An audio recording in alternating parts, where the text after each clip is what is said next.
Hello दोस्तों, नमस्कार। स्वागत है आपका हमारे YouTube channel study with Uttarakhand में। तो दोस्तों, उम्मीद करता हूँ आप लोग स्वस्थ होंगे, मस्त होंगे।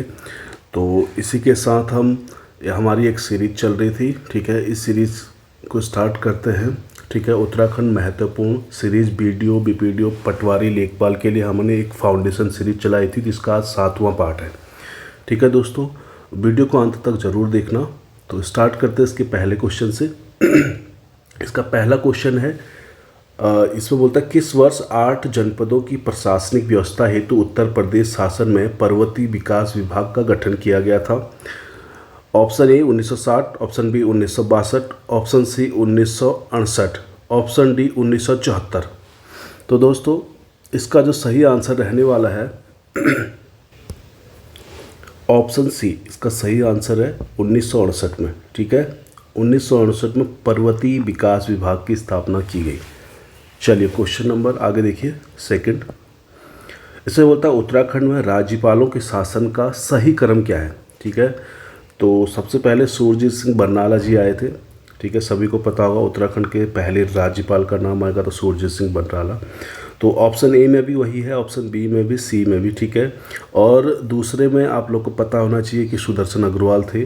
तो 2 जगह है, तो पहला तो वैसे ही कट हो जाएगा और चौथा भी कट हो जाएगा, ठीक है। और उसके बाद आए थे BL जोशी जी, ठीक है। तो ऑप्शन सी इसका सही आंसर हो जाएगा। सुरजीत सिंह बरनाला आए, फिर उसके बाद सुदर्शन अग्रवाल जी आए, उसके बाद BL जोशी, उसके बाद मार्गरेट अल्वा, ठीक है।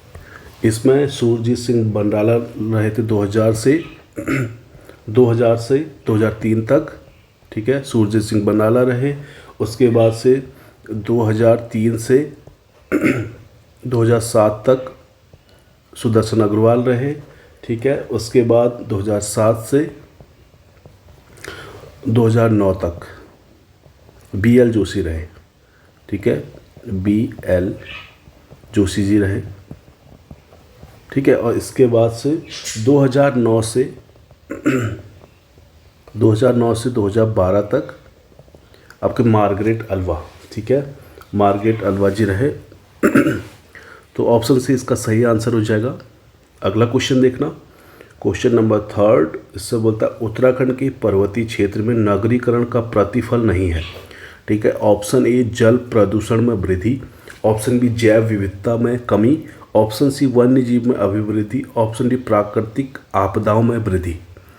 तो इसका जो सही आंसर होगा दोस्तों, तो ऑप्शन सी वन्य जीव में अभिवृद्धि, ठीक है। ये इसका सही आंसर होगा। बाकी ऑप्शन ए की बात करें तो जल प्रदूषण वृद्धि नगरीकरण का एक कारण है, ऑप्शन बी जैव विविधता की कमी में भी नगरीकरण का कारण है, और प्राकृतिक आपदा में वृद्धि ये भी नगरीकरण में चलिए अगला क्वेश्चन देखिए। तो ऑप्शन सी इसका सही आंसर होगा। अगला क्वेश्चन देखना, क्वेश्चन नंबर 4। उत्तराखंड राज्य के उच्च न्यायालय के संदर्भ में निम्नलिखित कथनों में से सत्य कथन का चुनाव करें। ऑप्शन ए इसमें दिया है, फर्स्ट में उच्च न्यायालय की स्थापना भारतीय संविधान के अनुच्छेद 214 के तहत किया गया, बिल्कुल सही है, ठीक है। 214 में यह कहा गया कि प्रत्येक राज्य के लिए उच्च न्यायालय की स्थापना की जाएगी, ठीक है। ऑप्शन दूसरे में यह कहा गया यह देश की उच्च न्यायालय स्थापना के क्रम में 20वां है, ठीक है। 20वां था, बिल्कुल सही है। और तीसरे में कहा है इसकी 2 अन्य पीठ भी हैं, नहीं, इसकी कोई पीठ नहीं है, ठीक है। सिर्फ नैनीताल में ही है, ठीक है। सुनवाई वहीं होती है बस, और जगह कहीं नहीं होती। और चौथे में कहा है वर्तमान में मुख्य न्यायाधीश सहित 11 न्यायाधीश होते हैं, बिल्कुल ठीक है। 11 न्यायाधीश होते हैं, 10 + 1 का है, 10 + 1 एक मुख्य न्यायाधीश हो गया, 10 अन्य न्यायाधीश हो गए, ठीक है। तो 11 का है, बिल्कुल सही है। तो इसका सही आंसर होगा ऑप्शन बी, ठीक है। पहला भी सही है, दूसरा भी सही है और चौथा भी सही है। तो ऑप्शन बी वाले में सही बैठ रहा है, पहला, दूसरा और चौथा, ठीक है। दोस्तों, अगला क्वेश्चन देखना, क्वेश्चन नंबर 5। इससे बोलता है निम्नलिखित में से कौन सी एक गुफा गढ़वाल हिमालय में अवस्थित नहीं है। कौन सी एक गुफा गढ़वाल हिमालय में अवस्थित नहीं है, ठीक है। इसका ध्यान देना, नहीं और हाँ का ध्यान देना। यहाँ पे तो नहीं है पूछा है, तो मुचकुंद गुफा तो है, ठीक है। ऑप्शन बी व्यास गुफा, ऑप्शन सी गणेश गुफा, ऑप्शन डी लोमस ऋषि गुफा, तो लोमस ऋषि गुफा नहीं है, बाकी ये 3 बद्रीनाथ के आसपास है, ठीक है। मुचकुंद गुफा भी, व्यास गुफा और गणेश गुफा, ठीक है। जो सही आंसर है हिमालय गढ़वाल में अवस्थित नहीं है, तो ऑप्शन डी वाला। अगला क्वेश्चन देखिए, क्वेश्चन नंबर 6, इससे बोलता है गढ़वाल स्थित मलारी किस संस्कृति से संबंधित है, ठीक है। मलारी की बात कर रहा है, मलारी चमोली में स्थित है, चमोली, ठीक है। तो ऑप्शन ए में ताम्र निधि संस्कृति, ऑप्शन ए महापाषाणी समाधान, ऑप्शन सी मध्य पाषाण संस्कृति, ऑप्शन डी चित्रित धूसर मृदभांड। तो सही आंसर है इसका ऑप्शन बी, महापाषाणी समाधान। ऐसे क्वेश्चन आते हैं दोस्तों। चलिए अगला क्वेश्चन देखिए, क्वेश्चन नंबर 7, इसमें मिलता है बैड़वाल, खेतड़ी, मेहता, धौनी, सोनी, मवाल आदि प्रजा निम्न में से किसके अंतर्गत आती है। ऑप्शन ए 4 बूढ़ा के, 4 बूढ़ा, ऑप्शन बी 5 थोक के, ऑप्शन सी 4 चौथसी के, ऑप्शन डी 12 अधिकारी के। तो इसका सही आंसर है ऑप्शन डी, ठीक है। 12 अधिकारी के अंतर्गत आते हैं बैड़वाल, खेतड़ी, मेहता, धौनी, सोनी, मवाल आदि, ठीक है। चलिए अगला क्वेश्चन देखिए, क्वेश्चन नंबर 9, अजयपाल के बाद तिब्बत पर आक्रमण करने वाला शासक कौन था, ठीक है। एक तो तिब्बत पर आक्रमण किया अजयपाल ने, उसके बाद कौन सा शासक था जिसने तिब्बत पर आक्रमण किया था। Option A Mansa, option B Shyamsa, option C Prithvipati Shah, option D Mahipati Shah. तो इसका जो सही आंसर होगा दोस्तों ऑप्शन ए मानसा। अजयपाल के बाद दूसरा शासक ऐसा था जिसने तिब्बत पर आक्रमण किया था, तो मानसा था, ठीक है। क्वेश्चन नंबर 10 देखिए, अगला क्वेश्चन, सुदर्शन शाह के आमंत्रण पर अंग्रेजों ने अक्टूबर 1814 में गढ़वाल को गोरखाओं से मुक्त कराया। सुदर्शन शाह निम्न में से किसके पुत्र थे, ठीक है। तो ये थे आपके प्रद्युमन शाह के, ठीक है। ऑप्शन है इसका सही आंसर हो जाएगा, सुदर्शन शाह जो थे प्रद्युमन शाह के पुत्र थे। चलिए अगला क्वेश्चन देखिए, क्वेश्चन नंबर 11, इसमें बोलता है गोरखा अधिकारियों द्वारा वयस्क व्यक्तियों पर लगाए जाने वाला कर था। यह सॉरी दोस्तों, यहाँ पे थोड़ा सा गलत हो गया, कर यहाँ पे कर होना चाहिए था, ठीक है। थोड़ा मिसप्रिंट हो गया, देख लीजिएगा। तो कर था, ठीक है। ऑप्शन ए मांगा कर, ऑप्शन बी तान कर, ऑप्शन सी घी कर, ऑप्शन डी मौकर। तो सही आंसर इसका मांगा कर, ऑप्शन ए इसका सही आंसर था मांगा कर। चलिए अगला क्वेश्चन देखिए, क्वेश्चन नंबर 12, खसकुरा भाषा का संबंध है, ठीक है। क्वेश्चन नंबर 12 में बोलता है खसकुरा भाषा का संबंध है। ऑप्शन बी परमार से, ऑप्शन बी चंदों से, ऑप्शन सी गोरखाओं से, ऑप्शन डी इनमें से कोई नहीं। तो दोस्तों अगर वीडियो अच्छी लगेगी थोड़ा सा शेयर कर देना, जो लोग नए जुड़े हैं सब्सक्राइब जरूर कर लेना है दोस्तों, ठीक है। अच्छा लगता है अगर थोड़ा सा आप लोग सपोर्ट करोगे तो। ऑप्शन सी इसका सही आंसर हो जाएगा, खसकुरा भाषा का संबंध है गोरखों से। चलिए अगला क्वेश्चन देखिए, वह गोरखा शासक जिसको संरक्षण प्रदान करने के संदर्भ में बहादुर शाह तथा राजेंद्र लक्ष्मी के मध्य संघर्ष हुआ। वह गोरखा शासक कौन है जिसको संरक्षण प्रदान करने के संदर्भ में बहादुर शाह तथा राजेंद्र लक्ष्मी के मध्य संघर्ष हुआ। तो इसका जो सही आंसर हो जाएगा दोस्तों ऑप्शन बी रण बहादुर शाह था, ठीक है। अगला क्वेश्चन देखिए, क्वेश्चन नंबर 14, ऐसा बोलता है 1858 ईस्वी में रैमजे के सुझाव पर निम्नलिखित में से किस महिला ने 300 से अधिक धर्मशालाओं का निर्माण कराया था। Option A Gaura Devi, option B Jasuli Datal, option C Teelu Rauteli, option D Tulsi Devi. तो 1858 में जो आपका रैमजे थे उनके सुझाव से जसूली दताल थी जिसने 300 से अधिक धर्मशालाओं का निर्माण कराया। ऑप्शन बी इसका सही आंसर हो जाएगा। अगला क्वेश्चन देखिए, क्वेश्चन नंबर 15, इसमें बोलता है 1886 में कांग्रेस के कलकत्ता अधिवेशन में कुमाऊं क्षेत्र के प्रमुख प्रतिनिधि कौन थे। Option A Taradatt Gairola, option B Badridatt Pande, option C Govind Ballabh Pant, option D Jwaladatt Joshi. तो इसका जो सही आंसर हो जाएगा ऑप्शन डी ज्वालादत्त जोशी, ठीक है। ये थे 1886 कांग्रेस कलकत्ता अधिवेशन में कुमाऊं का प्रतिनिधित्व ज्वालादत्त जोशी जी ने किया था।